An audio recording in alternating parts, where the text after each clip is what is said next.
Donc, les fédérations sportives ont des missions de service public. Elles travaillent pour l'intérêt général. Et donc, le financement du sport n'est pas une faveur. C'est une obligation gouvernementale, une obligation étatique.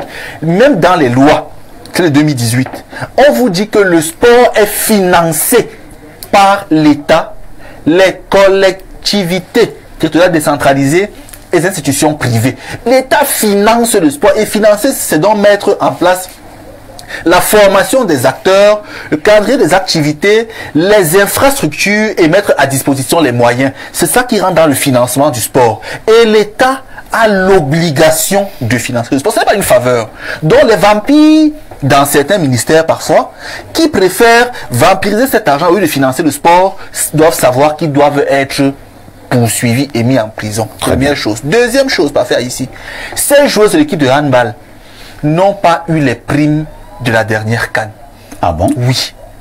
Jusqu'à présent? Oui. C'est-à-dire, la CAN les deux compétitions de fin 2023, elles n'ont pas reçu leur prime. Et pourquoi les footballeurs, eux, ils reçoivent toutes leurs primes avant même le début de la compétition? Parce que dans notre pays, le sport a rendu beaucoup de faveurs au chef de l'État. Un et deux, parce que le football a une portée diplomatique beaucoup plus importante que le handball, malheureusement. Ça, c'est réel. C'est le même chef d'État qui avait dit qu'il n'y avait pas de sport majeur, encore moins des sports mineurs. C'était plus un slogan politique. Non, même plus des sports réservés. C'était plus un slogan politique qu'une réalité. En fait, c'est parce que le football est plus diplomatique et plus rayonnant que le handball. Mais c'est pour vous dire que ces joueuses-là, ces compétitrices-là, elles n'ont même pas les primes de participation aux compétitions auxquelles elles prennent part à faire ici. Et là encore, c'est grave.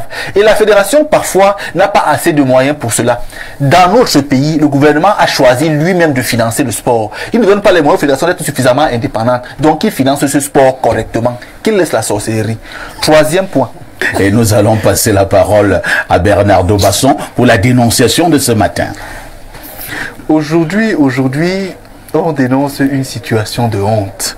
Vous savez, une lourdeur et une lenteur administrative de trop au Cameroun. Vous avez certainement lu dans les réseaux sociaux et même ailleurs que l'équipe nationale de handball du Cameroun ne prendra pas part au tournoi qualificatif olympique. Tout à fait. Qui a débuté en principe hier le 11 à Debrecen en Hongrie. Mais les raisons sont honteuses. Les raisons sont simples. C'est que du côté du Cameroun, on a pourvu les éléments utiles pour obtenir les visas en retard. Notamment les assurances et les billets d'avion. Parce que généralement, les compagnies, pour les ambassades, pour vous délivrer des visas, vous demandent souvent l'assurance et vous demandent les réservations des billets d'avion.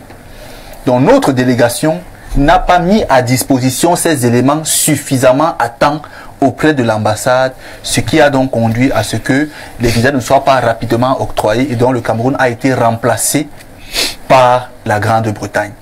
Vous avez donc des jeunes Camerounaises qui ont pris part à la CAN de handball, qui ont fini vice-championnes d'Afrique, mais qui n'iront pas au tournoi qualificatif olympique, non pas parce qu'elles n'ont pas eu le mérite, mais parce que notre système et ses lenteurs et ses lourdeurs ne leur a pas permis, notre système, à obtenir facilement des visas pour le voyage. Pour moi, c'est une honte grossière pour ce pays. Jusqu'où est-ce qu'on va toucher l'extrême du vice? Jusqu'où est-ce qu'on va essuyer de telles hontes par faire ici? Donc nous sommes disqualifiés d'une qualification potentielle pour les Jeux Olympiques parce qu'on n'a pas fourni à temps l'assurance pour les compétiteurs et toute la délégation ainsi que les réservations des billets d'avion. Bernardo, vous êtes sérieux dans ce que vous dites? Mais voilà la raison. Ce que vous savez et que je fais généralement ici, même si quelquefois ça ne se passe pas très bien, c'est que ce n'est pas une affaire d'aujourd'hui le 12. Il y a 3-4 jours. Donc moi j'ai pris la peine de téléphoner, d'enquêter, de me renseigner, de prendre les informations par-ci par-là pour les recouper. Et une autre information qui fait état justement de ce qu'on n'a pas pu payer les billets d'avion et payer l'assurance à temps, c'est que du côté du ministère des Finances, il y a une politique là-bas qui demande à ce que parfois, lorsque des fonds doivent être versés, que des personnes décident de prélever une partie de ces fonds-là. Et quand vous refusez... Là, nous n'avons pas suffisamment d'éléments. Je suis d'accord avec ça. On se limite Ça rentre dans les éléments qui, quand vous recoupez, vous font quand même froid dans le dos. Parfait. Oui, Blériot. Je souhaite que Bernardo, qui non seulement a recoupé, qui est aussi du milieu du sport, précise ici les responsabilités des uns et des autres. Tout à fait. Parce qu'il y a trop de confusion. Okay. Qui fait quoi pour que l'équipe de handball voyage? Tout à fait. Voilà. Alors, pour faire simple, c'est la fédération qui principalement est responsable des procédures. Lorsqu'il y a besoin en principe de voyage, on a entendu les gens dire que le ministère des Sports s'occupe seulement pour la FECAFOOT. Voilà, donc les filles ne vont pas aller en compétition parce qu'elles n'ont pas obtenu les visas. Même si vous donnez ces précisions, je vous préviens que dans les messages, les Camerounais vont encore vous dire que c'est le ministère qui devait aller faire ça. Parfait. Ce que vous dites là, moi je n'ai pas lu cela. C'est mieux que ça. Mais c'est même surabondamment partagé. Vous savez quand même que ma formation, c'est dans le droit. Donne-nous d'abord la procédure. Qui devait faire quoi? Pour qu'une équipe voyage, qui doit faire quoi? Il y a ce qu'on appelle la coordination des sélections. C'est elle qui demande les passeports des athlètes. C'est elle qui les conserve. Elle fait la fédération par le président, généralement qui a souvent une ligne auprès du ministère concerné, fait une demande de budget, une demande de disponibilité des fonds pour pouvoir payer tout ce que la logistique du voyage demande. Tout à fait. Une fois que les fonds sont disponibles, donc les paiements sont effectués et donc on dépose les documents qui précisent que les frais ont été versés, ainsi que les visas auprès de l'ambassade, les passeports auprès de l'ambassade qui délivrent donc tout simplement les visas. Donc c'est la fédération qui est principalement responsable. En cas de litige pour l'obtention des visas, parce que par exemple la Hongrie n'a pas d'ambassade au Cameroun, donc on devait aller au Nigeria prendre des visas. Sauf que l'ambassade d'Allemagne, dans certains pays, gère cette procédure. Bon, moi je veux qu'on aille vite. Oui. Je vous pose la même question, mais de différentes manières. D'accord. Que doit faire le ministère des Sports lorsque une équipe doit voyager? Le ministère des Sports adresse une espèce de lettre de recommandation auprès du service diplomatique pour dire quand même que le ministère recommande que cette délégation... Et s'assure également à débloquer les fonds.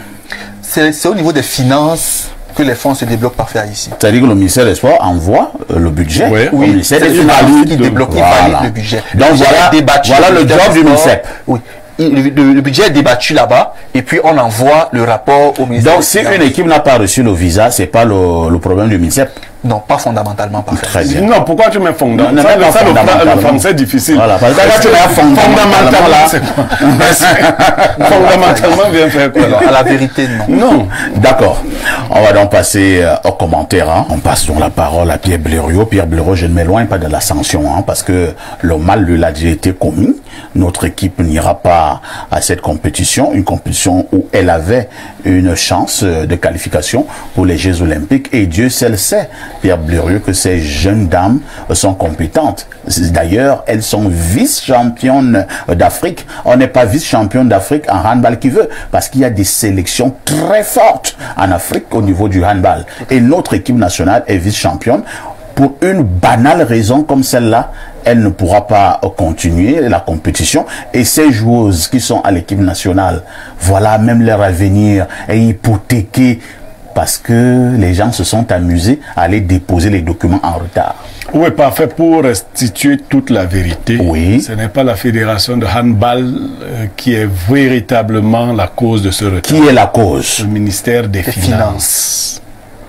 Les documents ayant été déposés au ministère des Finances pour le déblocage d'argent, cela a pris un temps fou. Ils ont relancé. Et quand on a décidé enfin, on ne sait pas pourquoi et comment, on avait déjà pris du retard. Donc la faute est à ce niveau-là.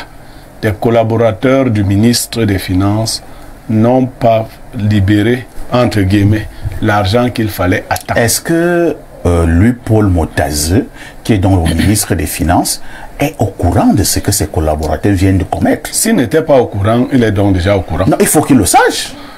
Parce que c'est suffisamment grave. C'est gravissime. Et quelqu'un l'a suggéré ici.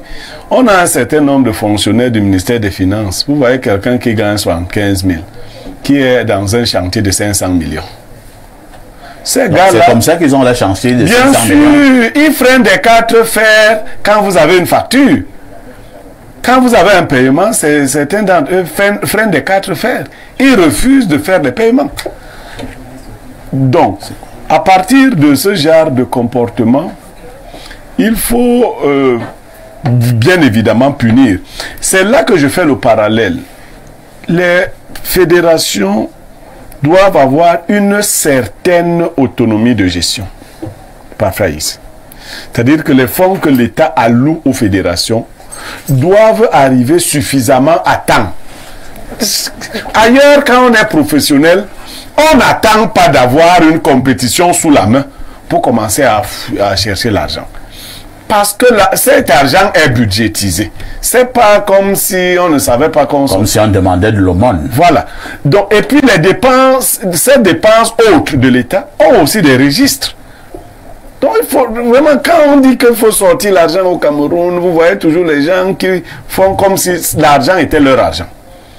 Il y a ça. Mais il y a aussi, je crois, le manque de poigne du président de la fédération de handball. Parce que là, je parle de manque de poigne. Parce qu'il faut éviter... Attends, il devait aller gifler les collaborateurs du ministère des Finances. Qu'est-ce que tu entends par manque de poigne? Non, manque de poigne, c'est quoi? Voilà. J'ai envoyé un document que mon équipe va aller en compétition à telle date. Voilà le budget validé par le ministère des Sports. Il est déjà à votre niveau au MINFI. Manque de points, c'est encore quoi? Il doit aller là-bas et qu'on va boxer tout le monde.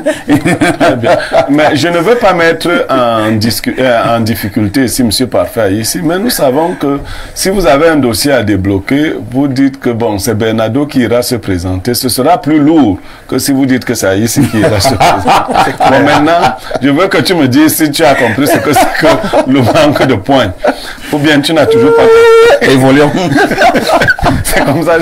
Non, en fait, je veux dire qu'on a de mauvaises pratiques. Hein, de très mauvaises. Et vous avez souligné quelque chose. Ces joueuses auraient pu trouver des clubs. Oui.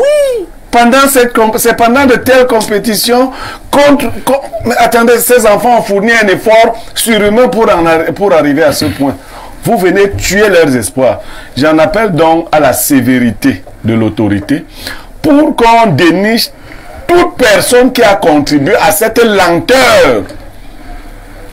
À la limite que les gens perdent leur poste, que d'autres aillent en prison. Parce que vous savez, quand moi je vais prendre ce pays, ce sera comme ça, hein, papa, ici. Ah oui. Oui. D'ailleurs, vous ne pourrez même pas faire ça. Tu tentes de faire ça, tu pars en prison. Ah oui. Directement. Ah oui. On n'attend pas. Ah oui. Ce sera un régime proche du régime militaire. Pas les trucs qu'on dit qu'on va attendre opération. Tu pars en prison le même jour. Il n'y a pas opération. C'est moi-même le pervier. Je prends. On te met en prison. Merci Blériot Niamek.